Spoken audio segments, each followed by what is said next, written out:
wasn't until 2020 that I actually sat down and watched Texas Chainsaw. All right, how do I turn this on?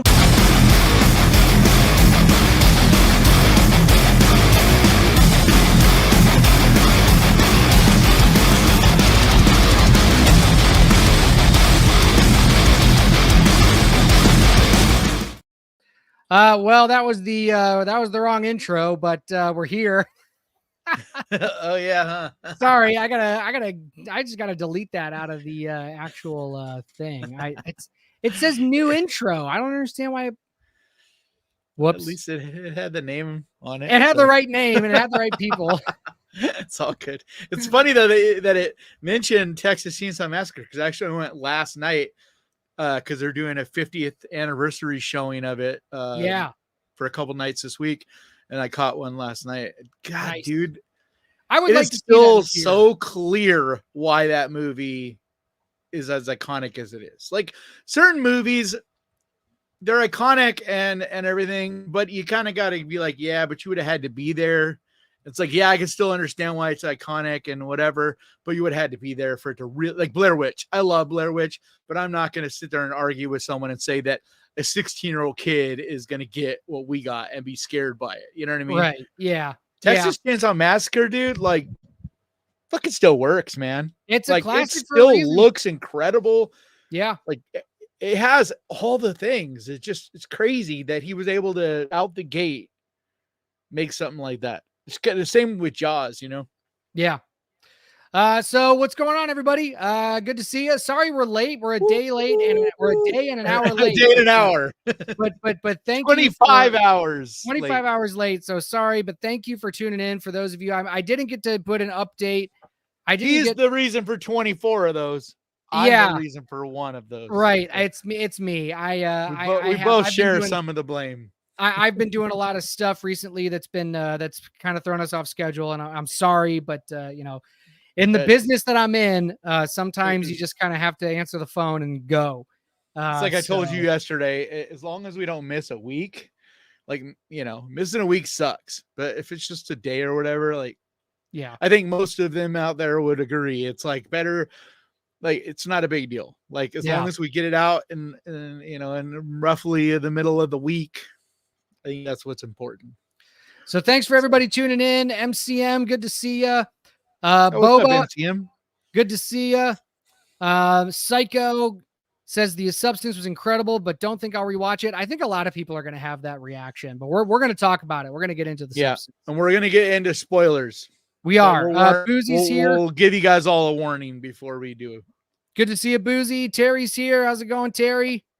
If you haven't seen the substance yet, shame on you. Yeah. I know. I thank you, Mr. Jim. I know the updates are helpful. I'm sorry I didn't get to one today to say that we're going to be an hour late. I apologize, but here we are. So but you did say we would be. I did say we'd be on today. Yeah. And then we also have. You don't got to give a minute by minute. Yeah. So good to see you guys. I thought we had a super chat already, but I'm not seeing it. So I'll try to find that. Sorry about that. But anyway, yeah. So we got did and we didn't see it. Yeah, if you gave us a super chat and we didn't see it, thank you very much. You can't super chat on the Screaming Yard. Good Lord, Screaming Room. The Screaming Room channel yet, but you can on Ghost Pirate. But we would love to see you guys on the Screaming Room chat. Please, watch this on the actual Screaming Room channel. If you're watching this on the Ghost Pirate channel, there is a link in the description right there to take you to the Screaming Room channel. Please subscribe. Please watch us there. Because we're really trying to grow that channel and make that a thing. This is not a Ghost Pirate entertainment show. This is a Screaming Room channel show. So, and it's also a much easier place to like find all of the past episodes too. Because like, you know, with Ghost Pirate, you got to like scroll through all the videos and get to each week's Screaming Room episode. Whereas, you know, but more than anything, it's how we're trying to build this, but trying to build something from nothing is practically impossible nowadays. It's rough.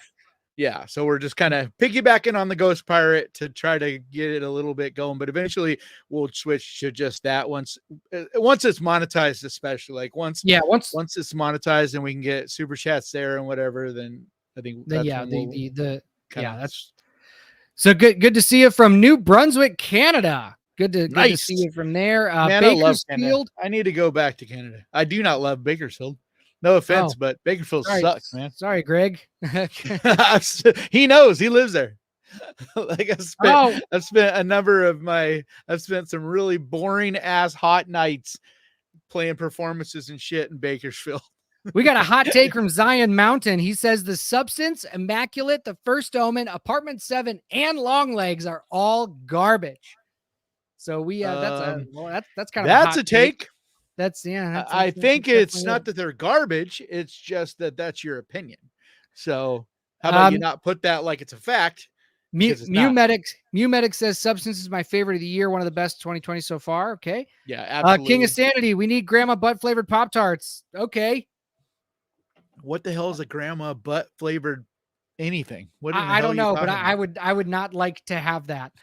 Am I missing something? Is there like a new candy called grandma butt flavor or something? No idea. I do love Pop-Tarts though. Okay. Question. Hold on. Okay. To the chat as well. All right. Do you prefer Pop-Tarts toasted or just the way they come right out of the package? Or do you have some other weird method I don't know about? I like them toasted with butter on them. Yeah, I like them toasted. I've not put butter on them. Dude, you don't want to put a ton, but a little bit of butter on them. Just a little layer of butter there. Yeah. Dude, slap so hard. I mean, you will be addicted to them, but MCM says also right out one of the worst things for you. So, I mean, I'll eat them out of the package. Don't get me wrong. Like I love them however you give them to me, but Boozy can't deal with Pop-Tarts. Toasted in a toaster with a little bit of butter on them afterwards. Like, yeah, it's amazing. It takes them to a whole different level. Zion says, sorry, guys, can't stand modern filmmaking. What don't you like about modern filmmaking? Talk to us. What don't you like about it? Why are these movies especially the Substance, man? And Immaculate, to be honest, those are basically 1980s movies. Everybody has the opinion that I don't like anything, and I thought The Substance was great. So we're going to talk about it. I thought it was a great film, great story. Demi Moore, she's going to get snubbed. I mean, she definitely deserves an award for this movie. She's going to get snubbed the same way that Jeff Goldblum got snubbed in The Fly. I'm calling it right now. Maybe. But here's the thing. Jeff Goldblum was not Jeff Goldblum when he did The Fly. Demi Moore is Demi Moore. And from things I've heard, people in the industry, they want to give her an award. So yeah, but they're not going to get a nomination for this. They're not going to. She's going to get a nomination. She's going to get a nomination. She's not going to get the award. They're going to nominate her, but if she gets nominated, that's huge by itself, man. Yeah, but horror movies get nominated all the time, and they get snubbed by other movies. No, they don't. Well, every time they get nominated, they get snubbed. Yeah, but usually they don't even get nominated. Well, like I could tell you 100 amazing performances that didn't get nominated at all. I mean, look at Mia Goth, Tilda, or what's her name from Hereditary? Oh man, the mom in Hereditary, that actress, like that role. I forget her name off the top. Like she should got nominated for that. I mean, like there's literally hundreds of performances that don't even get nominated. They don't even get mentioned at the Oscars at all. So if it gets a nomination, I'll consider that a big win. Toni Collette, yeah, Toni Collette. But I think there is a chance. I mean, she definitely won't win. There's no way this movie will win really anything, but it does have a chance to get some nominations. I mean, I think it should win at least special effects. I know, but it goes so hard. Dude, there's no way it wins anything. There's too many old ass people that are in it'll win like some of the other stuff. Like I think it'll soundtrack or something stupid like that. No, I don't think it'll get shit as far as winning at the Oscars. I'm saying I think it'll win some Golden Globes and like some of the other award shows. It'll win some stuff. Yeah. But I'll be shocked, man. Because everything everywhere all at once was insane. Yeah. But great movie. Even that was nothing compared to the levels they go in this. I mean, they go absolutely out of their fucking gourd. Like every time you think that it couldn't get any more crazy and wild, it's like, nope, hold on. And you go to another level. I mean, we'll talk about it. It had hit its peak like 3 times. We'll talk about it. I honestly think this movie, it's going to be between, and again, it depends on how good Nosferatu is, but I think between this and Nosferatu, those are going to get my 2 top of the year. I don't agree. I think from what I know, Heretic is going to be your movie.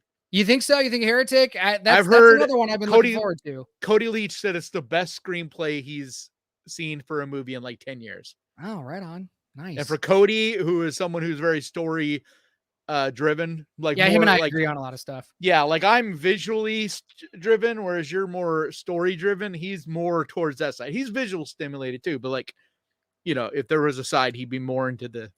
But yeah, I mean, I've heard not just from him, but from everybody that I've heard that had seen it that talked about Heretic, like they were just blown away. Nice, like, so well written. The Substance is a good film. It is a good film, but we're going to talk about some other stuff first. First thing we're talking about, let me pull this up. For those Chucky fans out there that have been watching, crap, I didn't, hang on. Sorry. I pulled this up in the wrong browser.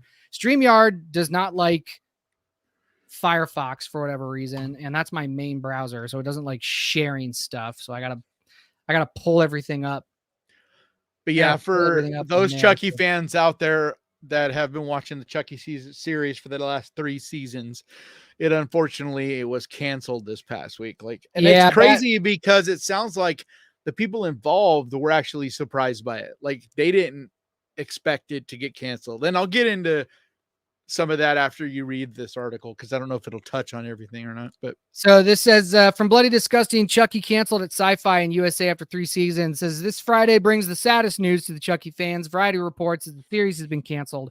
The horror comedy series aired on both USA Network and Sci-Fi. According to Variety sources, there had been discussions of bringing the show back for an abbreviated final season or even a wrap-up film, but ultimately to no avail. Quote, I'm heartbroken over the news that Chucky won't be coming back for a 4th season, but I'm so grateful for the killer 3 years we did have, series creator Don Mancini said in a statement. What? Mancini. Oh, it's Mancini? It's not Mancini? Yeah. No, it's Mancini. Sorry, Don. Don Mancini said in a statement, I'd like to thank UCP, Sci-Fi, Peacock, and Eat the Cat, our awesome cast and Toronto-based crew, best in the business. And finally, to our amazing fans, a big bloody hug. You're incredible. Hashtag Renew Chucky campaign really warmed Chucky's cold heart. Chucky will return. He always comes back. Chucky season 3 recently sliced its way onto Blu-ray August 13, 2024. Chucky season 3 finale ended with the lovable killer doll breaking the 4th wall and directly addressing the fans, officially announcing that, well, he was returning for a 4th term. Well, it appears he won't get that 4th term. That sucks that they filmed that and then then it got pulled. That sucks. He'll be back. Don Mancini promises. Brad Dourif, Jennifer Tilly, Devin Sawa, along with Laura Jean. Oh my God. Coro Stets. I can't. I'm sorry. You don't got to read them all, man. All of these people. Yeah. The hit horror series was produced by UCP and was executive produced by creators Don Mancini, Nick Acosta, Alex Hedlund, and David Kirshner and Jeff Renfro. When Bloody Disgusting spoke with Brad Dourif and Fiona Dourif during season 3, they teased Mancini's planned 4th season. Brad Dourif emphasized, and you should hear the pitch for season 4, but you can't. But that'll be even better. He keeps topping himself. Fiona Dourif added at the time he topped himself with the story concept for season 4. I hope to God we get to do it. Yeah, he told me about it on my birthday in a restaurant, and I was howling. I hope we get to do it. So that sucks. But did you see the show at all? I have not seen one episode of this show. I've watched all of the first and most of the second. I don't think I finished the 2nd season, and I definitely haven't watched the 3rd season yet. But yeah, I mean, this is a bummer, but it really isn't, because there's been talk from everywhere that they're working on making another Chucky movie anyway. So I don't know if they'll continue off where the series left off, like that cliffhanger or not, but there's also a lot of rumors that Netflix or Hulu or one of those could pick up Chucky as well. Okay. I mean, because it's you already got a ready-made series, and he's already got a whole script and everything lined up for a season 4. So, and Netflix especially has done that before, like they did with Cobra Kai and lots of other seasons. Actually. Oh my God, Cobra Kai is such a good show. There's a lot of series that they'll buy, the backlog, and then they'll also make a new season of it. So I wouldn't be surprised if you know, no matter what, I would be shocked if we don't see a movie within the next couple years. Like someone's gonna, you know, they're gonna jump on that before it's too cold. You know. Yeah. Because what's weird is it had its highest rated this past because they ended up releasing the last season in 2 halves because of the writer's strike. The second half wasn't finished, and so they just released the first half like at the end of last year, and then released the second half like earlier this year. And what's crazy is this second half of this last season was the highest rated they had of its existence. And so it's weird. And the word was that USA basically said that their upper management are wanting to lean more and put their resources more heavily into reality TV. Ah, boo. Because it's cheap to make. That's why. Yep, it is. Fucking bean counters.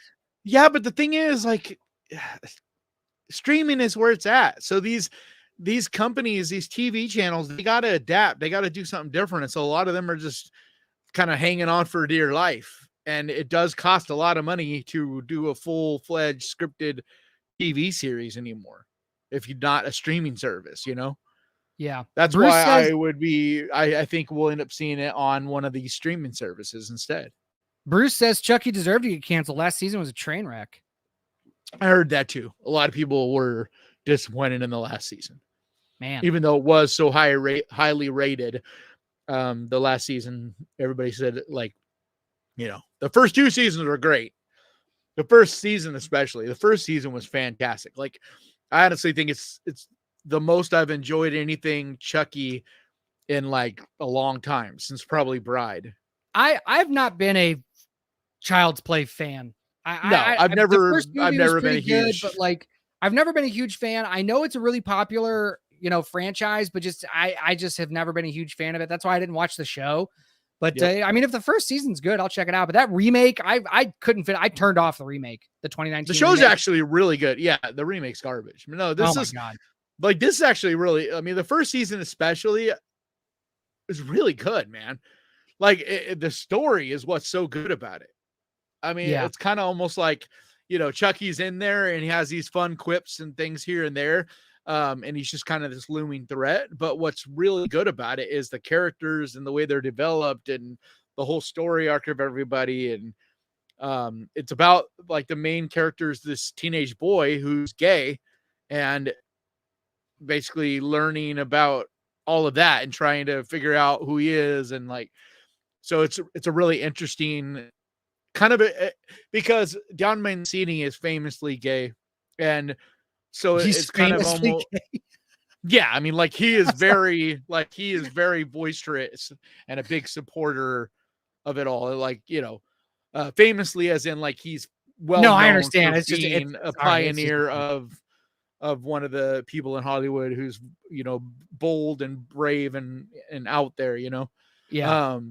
And so it's a really amazing, like, look into what his growing up and being a young teenager, learning and like dealing with all that. Like there's got to be a lot of this that is from his own experiences. And so I think it just makes for really good writing. But then it started to get more and more wacky and like weird and goofy in the next 2 seasons and stuff. So anyway, Allison, it is a little bit of a bummer, but for any Chucky fans, don't be sad. Like, this is definitely not the end of this. There's way too many important people involved that love Chucky.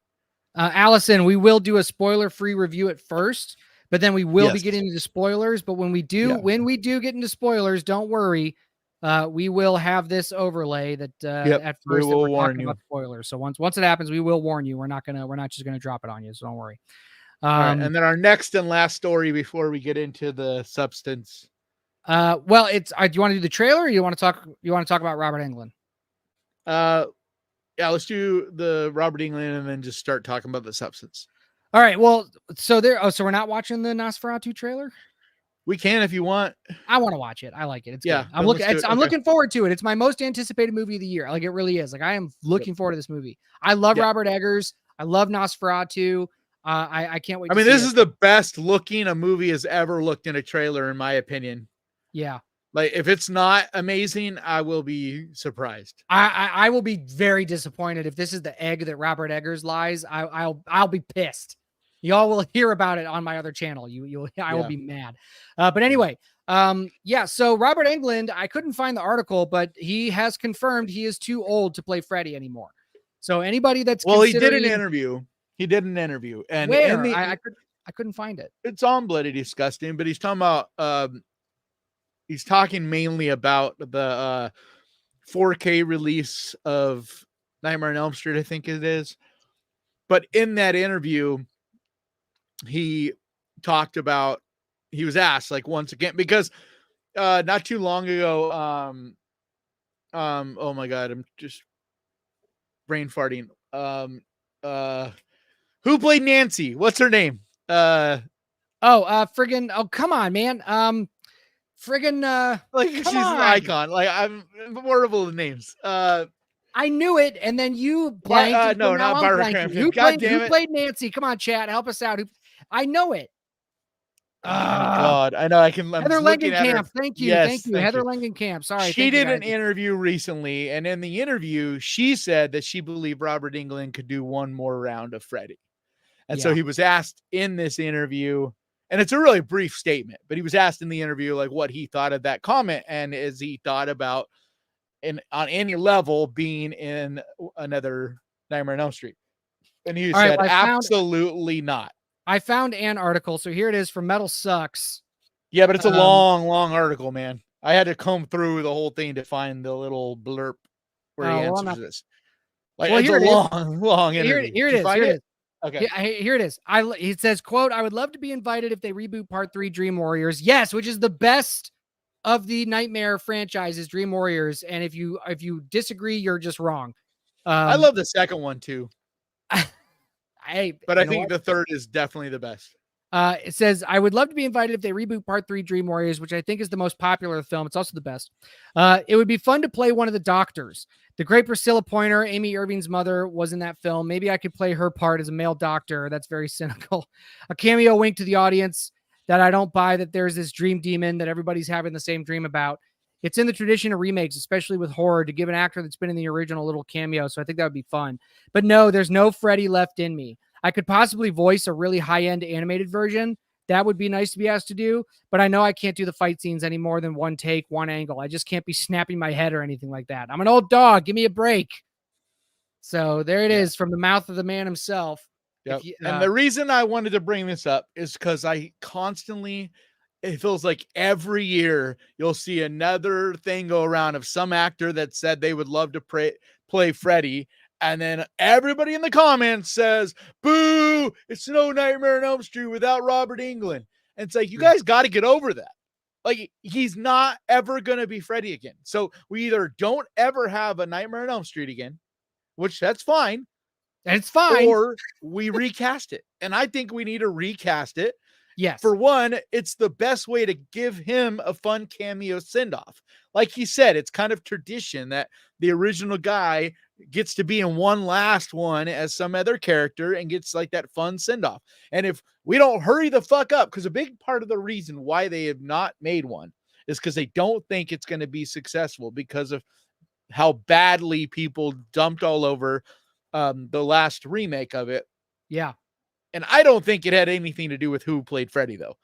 Because I think, what's his name? No, I thought he did a great job. He did great. Yeah, I think Jack Earl Haley. Yeah. I don't think it had anything to do with that. I think it had to do with the tone. Yeah. I think because there's some franchises, like Evil Dead is a good example, where Fede Alvarez was able to remake Evil Dead and take it deadly serious. There's no camp to it. It's not funny, but it works, right? You could do that with that. I don't think there's any Nightmare on Elm Street I don't think there's anybody that can make a Nightmare on Elm Street without the funniness and the campiness in it. And then it's not a Nightmare on Elm Street. Like, it has to have that. And I think that's what made that one not work. The fact that they took him being a child molester and made it so prevalent and made such a big deal out of it and made everybody feel dirty.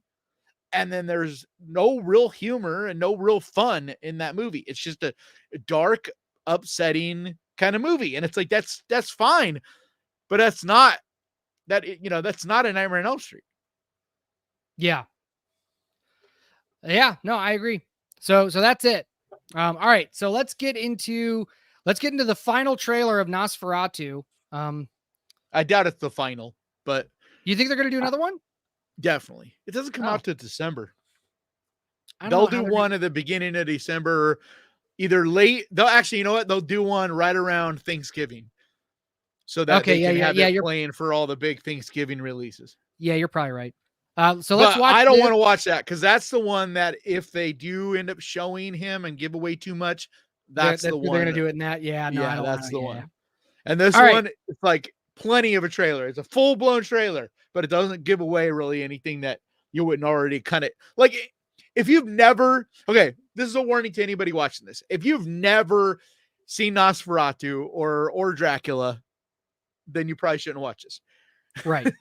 Like if you've seen those movies, then this is basically that. It's that same story. Nobody should be going to see this because of like not knowing this story. You know what I mean? Like you go to see this because of the look and the nuance and the little changes they do make to the story. But for the most part, I think everybody going to see this is already going to know the basic story. All right, so let's hang on, give me 1 second. All right, let's get into this. I need to. This is such a great shot. It's fine. I have to always cut out this whole section anyway, so I know, but I just want to look at this. I just want to look at this screen grab. This is menacing and terrifying, especially with the wolf right there and the way that he's just standing there, like the wolf just slowly kind of lifts its head, to look at you. It just sends shivers down my spine. That's what I mean. Like Eggers knows how to let things breathe. I know. Like there's like this in the sound design, in the pacing of it, in the lighting of it. It's like everything. It's he just finesses it like a musical instrument. Yeah. No, I love this. Like holy shit, that's sick. Look at that. Yeah, that's vampire movies ever. And that's a high bar, but I can't help it either. Like that trailer looks perfect, dude. I know, like, man. You know what? One thing that I really appreciate about Eggers is, you know how you'll have a lot of filmmakers where the whole fucking movie has like a brownish hue or a bluish hue, or you know what I mean? Like the whole thing is color graded in one way or another. I love that he can go scene to scene and the color graded is different. And he create mood and change the mood from scene to scene, but doesn't feel like he needs to stick to one, a sepia tone, or you know what I mean? Like we had that whole era in the 90s of everything looking green. Like he doesn't do that shit.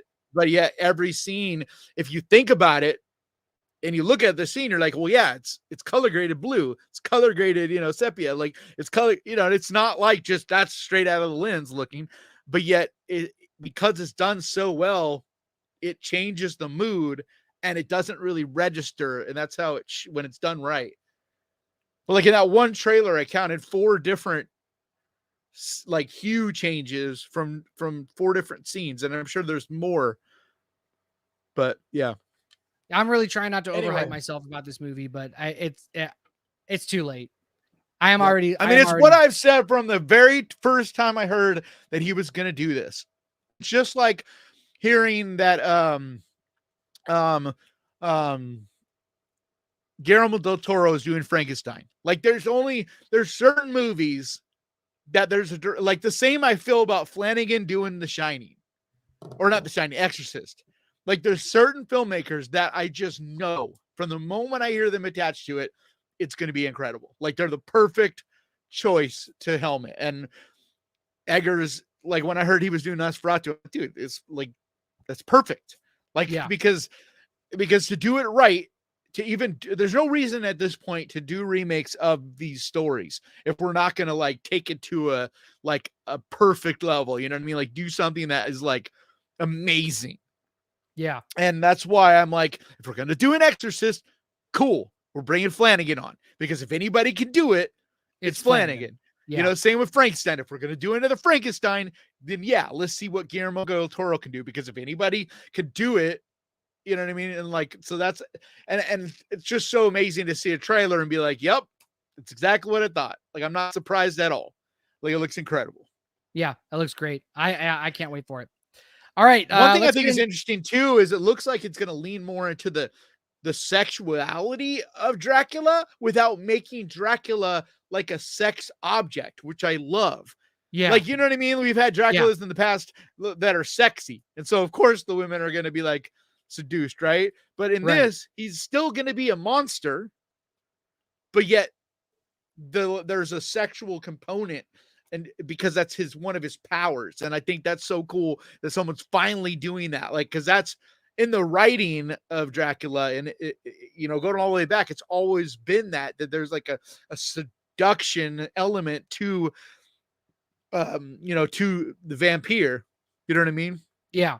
But yet it's still a fucking monster. Right. Yeah, man. So, yeah. Super jacked. So anybody, we're talking about the trailer that you're probably not seeing if you're rewatching this, because copyright wise, I always have to cut the trailers out because they're a bunch of dicks, and no matter how much we talk over them, they still block the videos. So I either cut it out or you won't be able to see it. So sorry. That's what, if you're hearing us talk about it and you're like, what the fuck? There's no trailer. It's because I had to chop it out. All right. So we're going to get into our, yes, our talk review of the substance. I want to, So I've seen it completely in its entirety a couple times. I've seen it in pieces many times. Like, I've had it on in the background while I'm editing, like probably 5-6 times. But I've seen it where I really paid attention to it 2 and 3/4 times. So I feel pretty comfortable with it. But I'm really bad at remembering scene to scene. So I'm hoping together we can kind of walk everybody through our thoughts through the movie. But, you know, if we miss some scenes, go ahead and remind us in the chat. But our first thoughts, I'll just start off. It is my best movie of the year at this point. You know, there are like we were talking about a minute ago, like I've heard really, really high praise for Heretic. And then I've also heard, or I also think that Nosferatu has a good chance of being the movie of the year, which I love that they're releasing it on Christmas Day, because it's like, yay, Christmas present, right? But I hate it because it means my best of the year video, I can't make it and release it until after Christmas. Right. So that means I have like basically 5 days to shoot that video, edit that video, and put that video out. Well, why don't you just shoot it and edit it and just leave a space if Nosferatu makes it? I might just do that.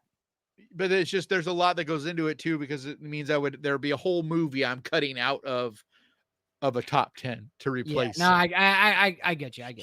And it really just changes the feeling of an entire thing. So, all right. So give your overall review, and then I'll give mine, and then we'll get into spoilers. Yeah, I think it's the movie of the year. I mean, I shot a full review. So if you want to hear like my right out of the theater reaction, like I basically yelled the entire review. Like, it's the way I felt.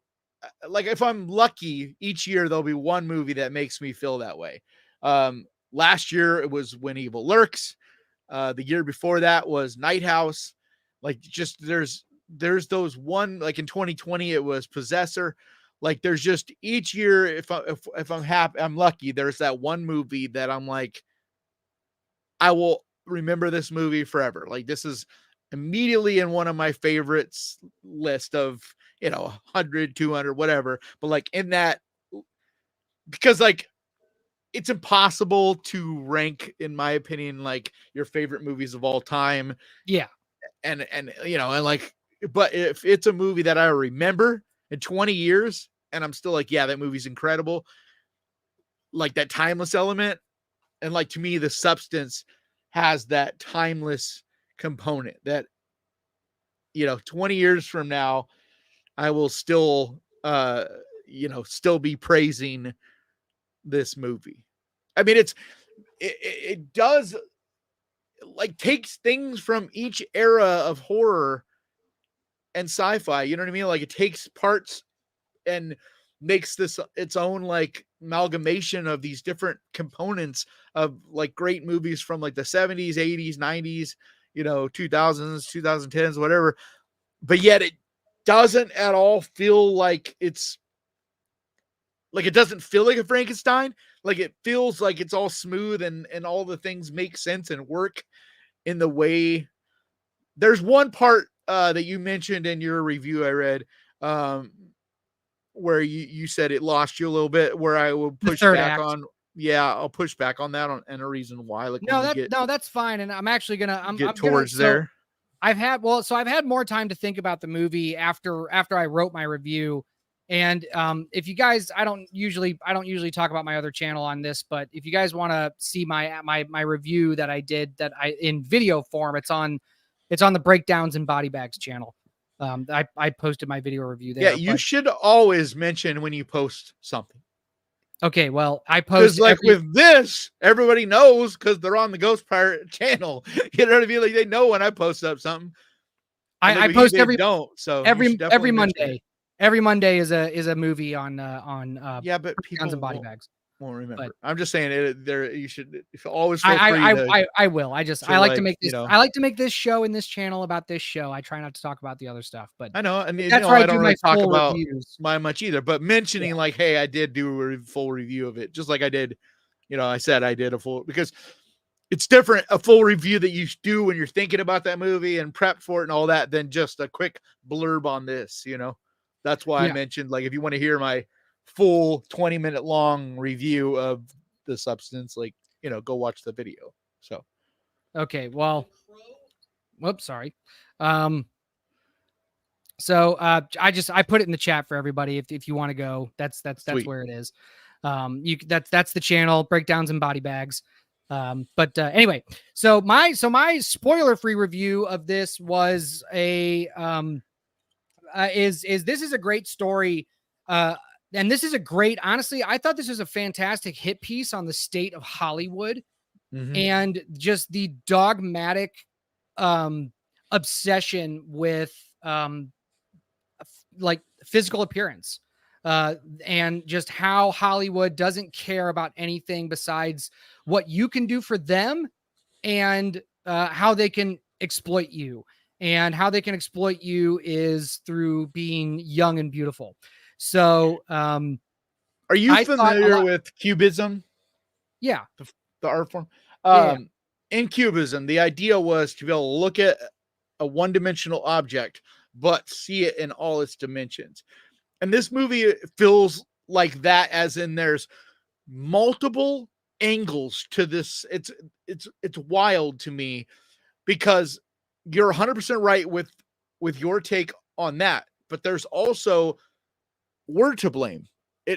Like, you know what I mean? As the audience, we're to blame.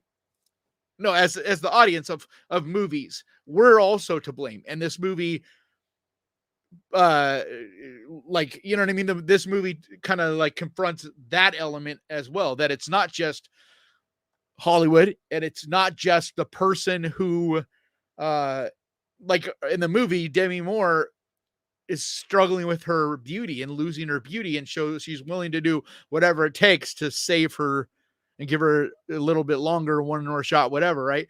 Right. But the ironic thing about it is that Demi Moore is a beautiful woman. Like she's still gorgeous, at her age. And the fact that she's so obsessed with it, being the age that she is, and thinking that she's not, and not even trying to age gracefully as she has done. Her character is like, I need to do this.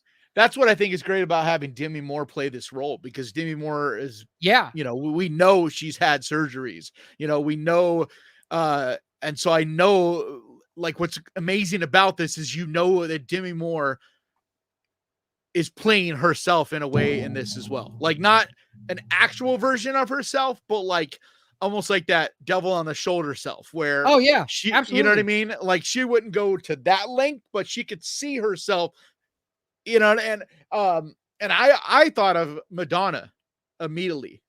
Like, I felt like Madonna, where like for a while, she looked like a fucking monster, dude. Like, I don't know what happened.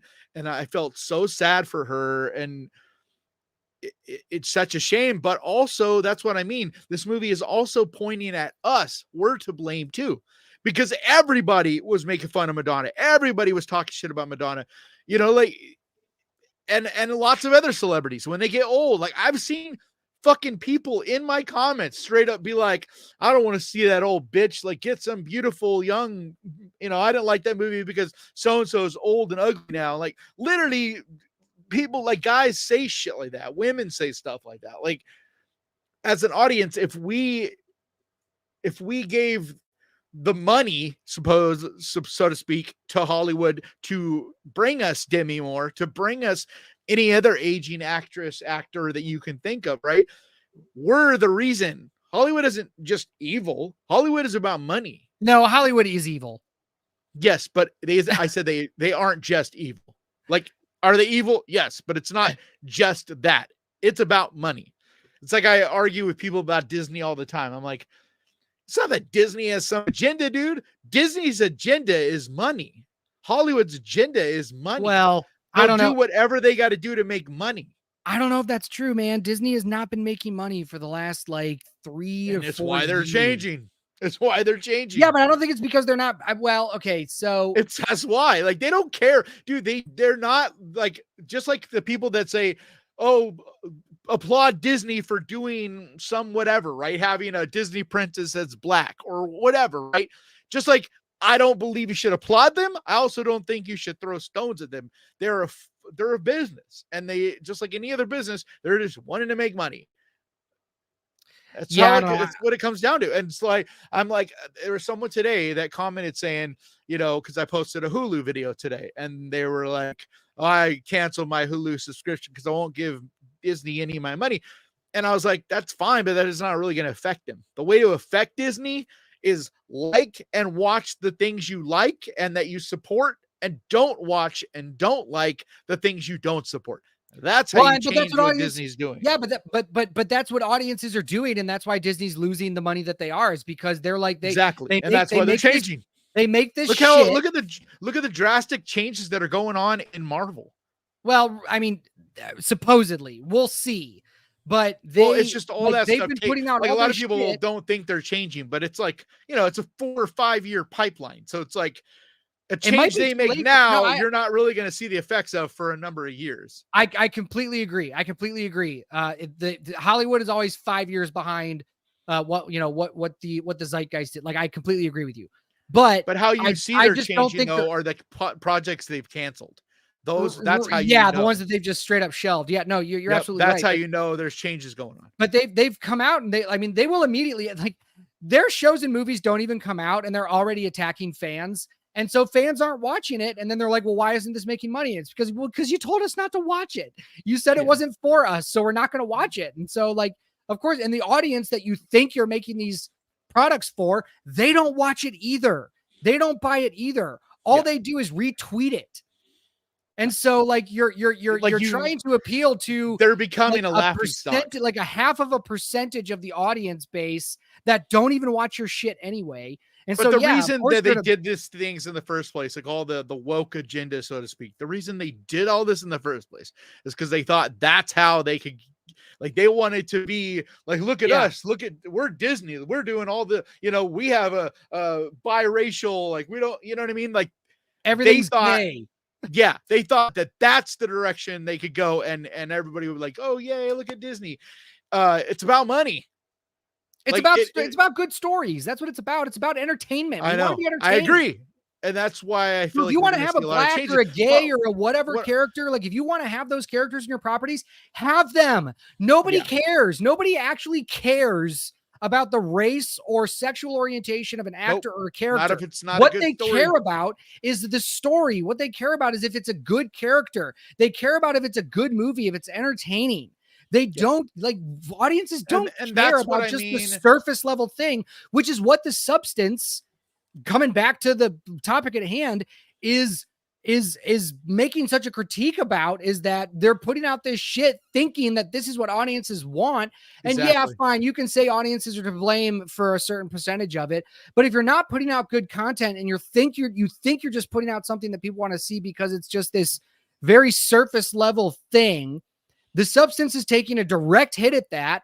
And it's that's what I mean, great way to do that. It's taking a hit not only at Hollywood and not only at the people who are so obsessed with their looks and feeling like, you know what I mean? Like that's all they got. And if they lose that, then they're nothing. They have nothing left, whatever. Right.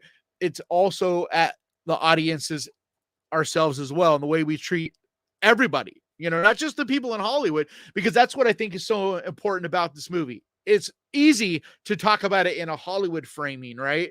Where people are all, but what about our lawyers? What about our doctors? What about our, you know what I mean? Like nobody thinks about it, but in a lot of cases, like there's so many women that talk about, you know, when I was young and hot, I got a lot more, you know, law, like treatment and law or whatever, or as a doctor or as a nurse or whatever your industry is.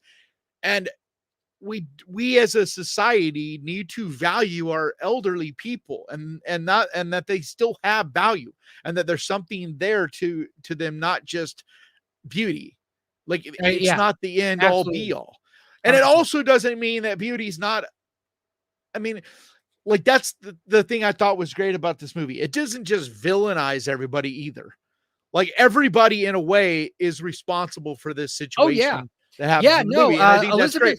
Yeah, Elizabeth Sparkles is not a good person. No. Like she's but not, nobody is. But nobody is. But nobody in this movie either is, except for the only one that's like fully bad is what's his name? You know, the producer guy. Yeah. Well, he's the only one. He's a cartoon character. He's just I was laughing my ass off every time he was on screen. Yeah, Dennis Quaid.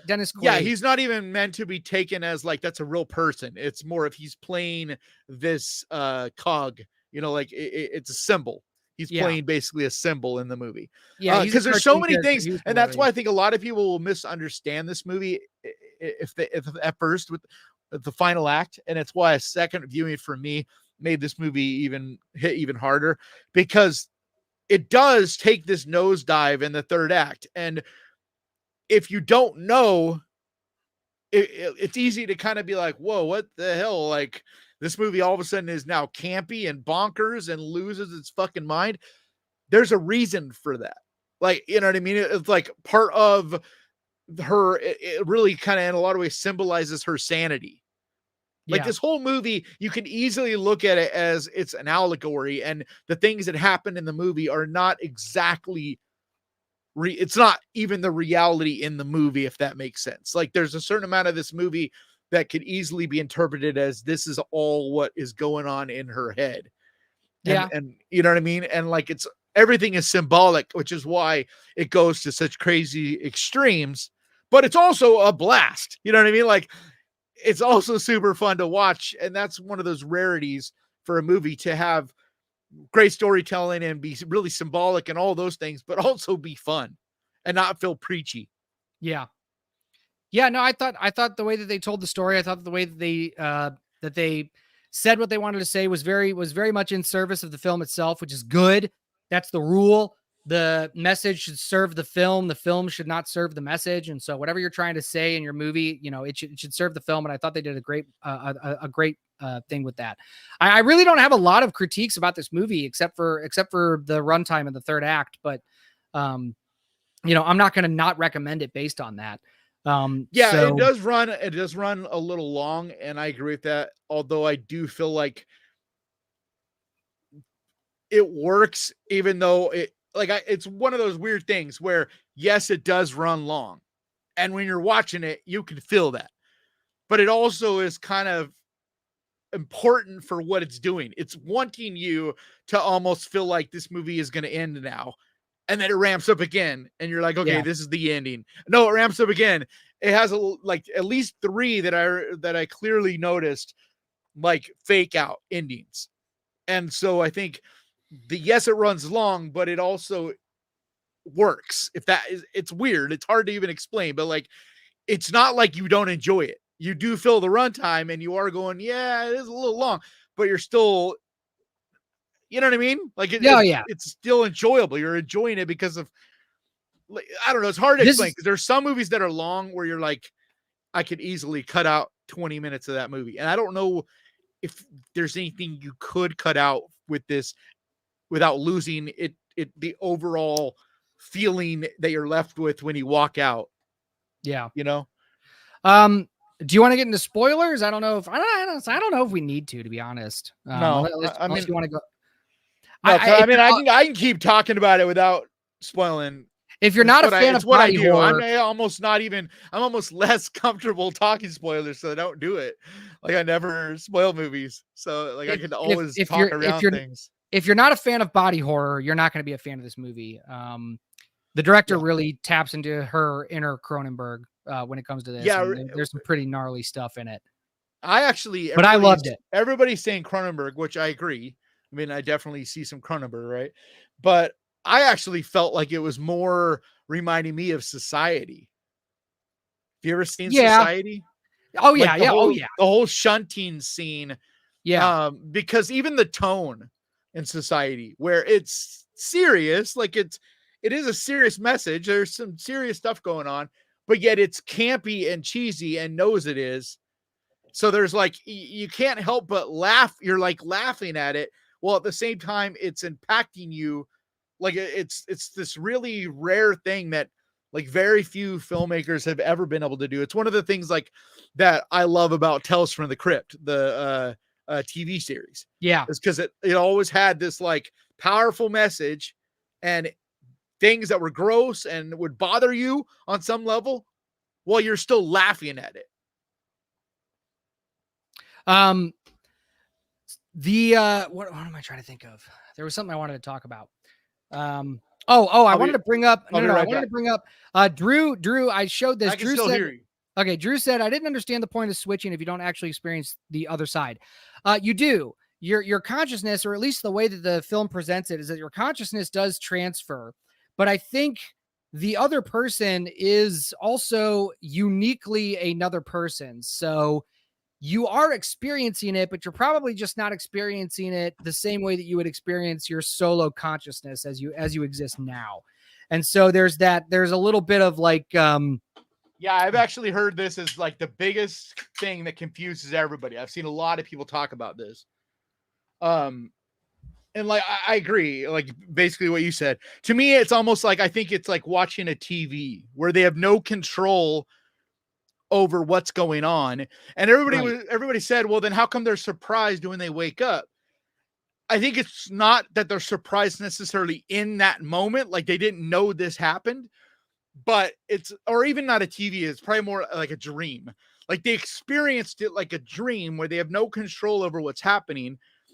But when they wake up, there's still this surprise at what, you know what I mean? Like it's still like they're in like in this whole, because I don't think it's almost like VR, I would say. Well, because like the old guy says it's lonely in there.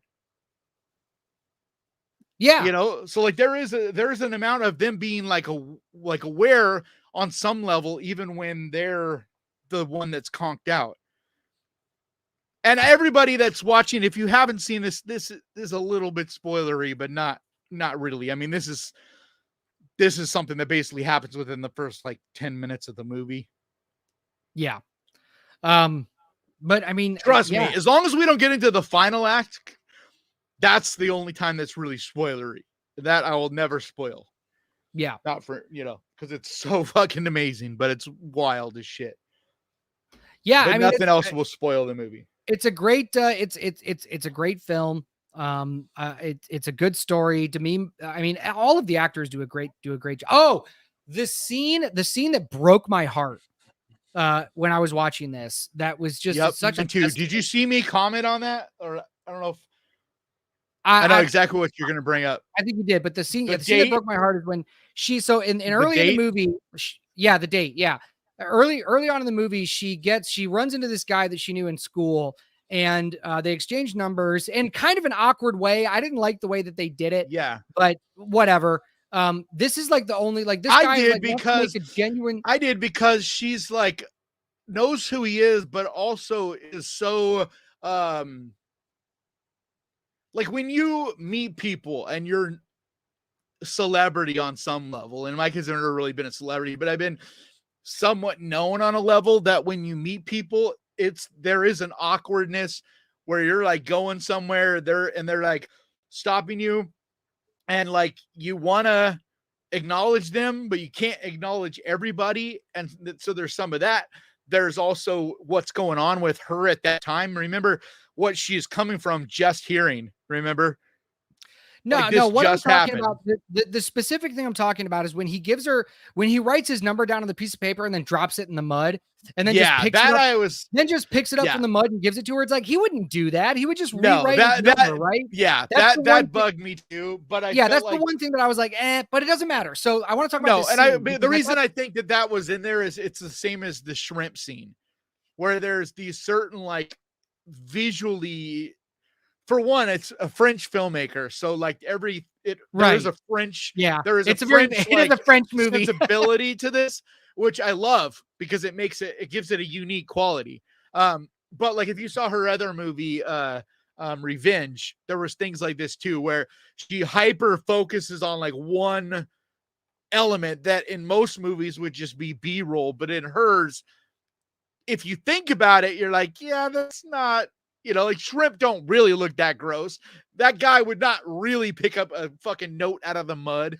Yeah, but I understand. There's a visceral quality, like a visual quality, and the way it makes you feel quality. Yeah, but I don't. That's why I had a problem with that. Like, we're not supposed to think that this, like, not all. Like, here's the thing. I know what they're trying to say about men, okay, but you run the same problem with painting all men in a broad brush and painting all women in a broad brush and doing all that. This guy is an actual genuine dude who still thinks that she's gorgeous, who doesn't care about how famous she is. He just remembers her from school, thinks she's doing well. I don't think that they were painting all guys. I've seen a few people say that. I don't somebody think they were dropping their number. I think that wasn't meant. But pick something up out of the mud and hand it to somebody else. That's not a very respectful thing to do. I don't think that was meant that way, though. I think that's what I mean. I think you're seeing it that way, but I think it was meant to just be showing him as a goofy bastard who's clueless. But he's sweet. And when they show him again, remember how understanding he is, and he's really a sweet guy. Like the text he sends, like he doesn't get mad. He's just like, I understand. Like, and then also the only reason I think this is because then they also. There's only a couple guys in this movie, and I've seen people say that all the guys are, and like, no, they're not, because the other one that a lot of people are forgetting is the young guy in the first place. And the old guy, like they're victims too. Like, you know what I mean? That is the exact, and I love that they did that, because if you don't have that guy, then it's just another movie of like women's problems, like, and not everybody can relate to it. And I'm not saying I would have felt that way, but a lot of, dickhead guys or whatever could, instead of getting the message, they could easily just be like, oh, it's just another woman, life sucks for women movie.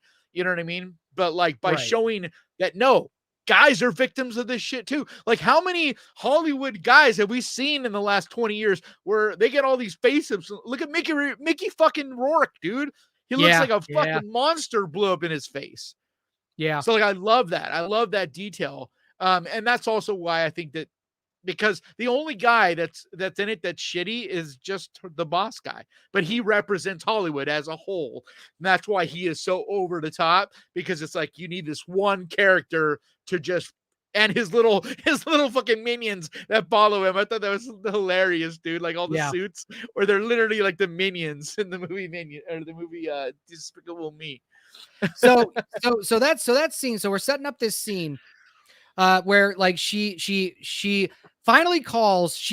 We get that one point where she like finally considers maybe she wants to stop doing this. Maybe she wants to live her life, develop a genuine, deeper relationship with this guy, and she cannot bring herself to leave the house because she is obsessing with how she looks, to the point where she just ends up in a bathrobe on the side of her bed and then she just keeps doing the substance, and it Yep. just It's the point of the movie where me. she It just broke me. basically gives up.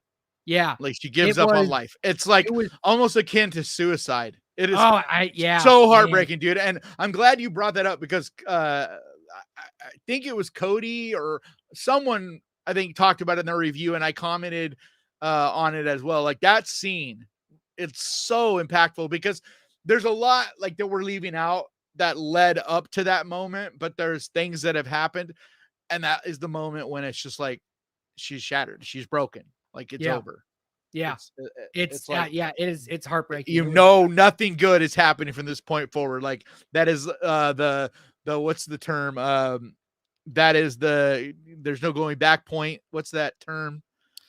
It's right after. Well, the point of no return. No, if you're talking about point of no structure, return. Yeah, it comes after. Like it's point of no return. Dark Night of the Soul, and then Point of No Return. But then you're in the typical hero's journey, there's something that happens in the Point of No Return where after the Point of No Return where you can redeem yourself. And that just, it never happens. Which is also what I think is so great about it, because there is no good that comes to anybody in this movie. Yeah. It's and that's not really a spoiler, dude. Trust me, because there's so many things that happen. I know, but movie. I mean, it's I know. I'm just saying that for anybody out there that is still here that hasn't seen it. Like, don't worry, that's not. It's spoilery. We're getting in spoiler-y territory, but there's nothing that is a spoiler, if that makes sense. Yeah, but no, fantastic film. All right. Any last thoughts or anything or chat? I mean, I'm going to chat. Also, like, if you haven't seen her other movie, I not enough people are talking about. A lot of people are just like, "What the fuck? Where did she come from?" But like Coralie Brigitte, like, where did she come from? Blah, blah, blah. Dude, go watch Revenge. It's over on Shudder, and I'm not saying it's as good as The Substance, but it's still a damn good movie. Especially if you enjoy The Substance, it's one you got to see. It's the only rape revenge movie that is genuinely fun. And I remember when I first watched it and reviewed it, and I was like, I can't believe I'm going to say this because it's such a weird thing to say, but like, yes, it is a rape revenge movie and it sucks, but it's also super fun. Like, it's bizarre, but it also handles like, she does a really good job. Same with in The Substance. She does a really good job of handling some of these real sensitive kind of situations and stuff with care. So it's not like, what's the word I'm looking for? It's not, it doesn't ever feel exploitative, which is so common when you're dealing with things like this, but she's really, and goddamn, she's artistic, dude. Like the visuals, like as someone who loves visuals, like everything, visuals in this, that first scene when she births the, that whole scene. I'm not gonna say what happens. The scene where she holy crap, dude! I don't know how they did that, man. Like, there's a couple things, like the needle and thread part. I'm just like, how did they shoot that? Like, that looks so fucking real, dude. It's so weird. The smoke just makes you go invisible. Yeah, it's my whole it's a whole green. My background is garbage right now. That's why I have a shot from a BTS shot from the Hellgate is my background right now. No, I know, but I'm saying, I have a bunch of like camera gear behind me. When the smoke goes up, I've seen it happen a couple times. It literally makes you invisible because the green screen, it doesn't realize, it doesn't know what to do with all that smoke. Yeah, like right there, it makes your whole head and everything just vanish. So yeah, I think there's something for everybody in this movie. I think fans of horror, fans of art house, if you like art house, and even if you don't like art house, there's enough other stuff in this that you really enjoy. It's like art house, but it's not a slow burn. No, the movie, a lot of art house movies are kind of slow, but there's a lot happening in this. Like like the pacing of it, it's not an action movie, but yet it's like, it doesn't really feel like a slow burn because there's something constantly happening. There's like payoffs. Like, it feels like everybody probably, but there's payoffs. Like I said, like, not just with false endings, but like, there are so many like plateau moments in this. Like I said, that first birthing scene is only like 10 minutes or whatever and it's wild. And then there's multiple other like body horror scenes and crazy shit that's happening. Like the one that I wanted after another. The one I wanted to mention is when she's about to have Sue. The other one is about to have sex with that guy, and she like unzips the back of her suit, and like just the gore comes out. My God, dude! When that happened, I was like, and I was so confused. I was so confused for a while. I'm like, because in this movie, there's times when you're not sure what is reality and what is a fantasy. And that's also a scene that leads me to believe, because remember that she wakes up from that. Yeah.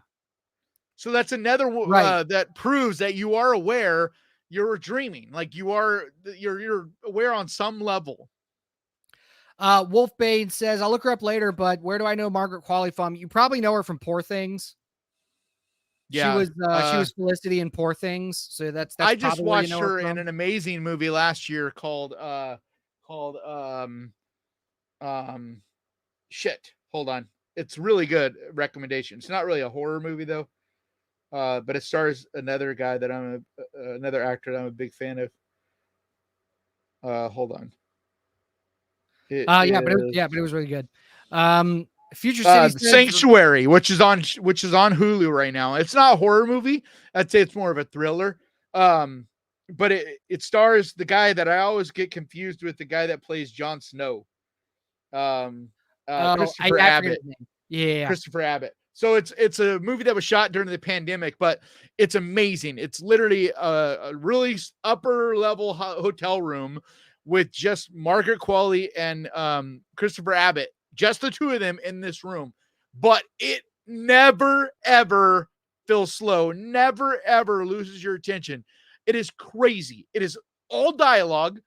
It's not like they're having these visions of other places. No, everything is happening in that room. And it is amazing. Like, especially if you're someone who is young and acting and goes to like, what are they called? Troops, like acting troops and stuff. It feels almost like that, where you have two characters. They have no props. They have no nothing. And you're just like, go. You're in this situation. You know what I mean? It's like almost feels like that. But dude, that's like her acting in that. Because she does great in this. She's amazing in this. But you don't really get to see her acting chops. You get to see Demi Moore's acting chops in this. But Margaret doesn't. I mean, there are some scenes towards the end and stuff where you do see a little, but I think for a lot of it, Margaret is more of just like this princess, like she's just this beautiful, like temptress kind of thing. But her acting in Sanctuary is incredible. So definitely watch that movie if you're a fan of hers in this. But I couldn't believe how naked they all got. Yeah. You get like frontal from both of them in this. I thought we were gonna see a little bit, and then I was just like, "Oh shit!" Like it wasn't even like they teased it or slowly went into it. And I think it was great how they did it. Where by the end of the movie, you're like, you don't even really care when they're naked anymore. It's like, you know what I mean? Like it loses all sense of being hot because it's just like. It's just what's going on. You know what I mean? It's just like there's so much going on. It's not even really, I don't know. And then the boob, dude. That is a spoiler, but God. I won't say how, but oh my God, the fucking boob scene, dude. Oh man, yeah, that was gnarly. Like, I was dying. Dying. Yeah, that was gnarly. Because that's when the movie like totally loses its mind. Like it's crazy up to that point, but that's when like once you see the boob thing, I'm a boob guy. Like that's I am a boob guy. And when that happened, I was like, nah, I don't know, man. Yep. Yeah. Oh man, that scene. That's one boob I won't touch. Yeah. I love it though. I love it. Yeah, no, great.